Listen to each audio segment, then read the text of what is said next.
On se demande comment, par quel miracle on peut donner la vie dans ces conditions-là.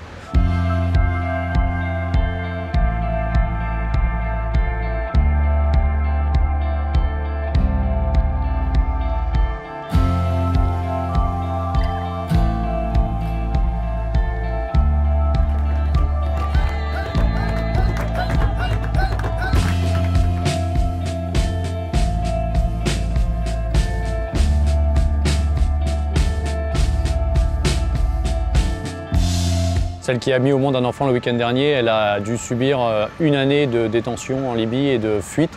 Là, elle a pu être récupérée in extremis et elle a donné naissance juste le lendemain du sauvetage, alors qu'elle avait même passé 24 heures sur la plage cachée avant de partir.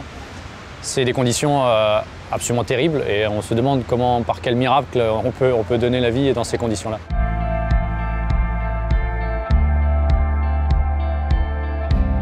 On doit parfois négocier avec les gardes-côtes libyens, ce qui est assez impensable quand on a des gens qui sont en détresse et qui doivent être secourus immédiatement.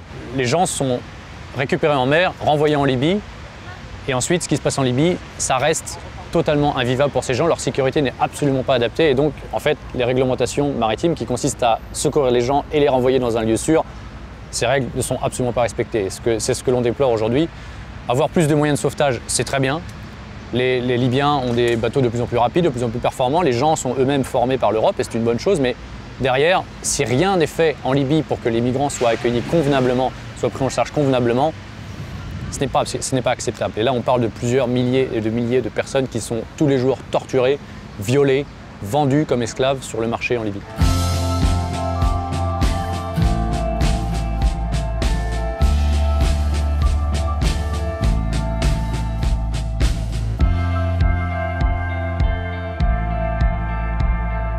La crise humanitaire de la Méditerranée centrale, elle n'est pas terminée.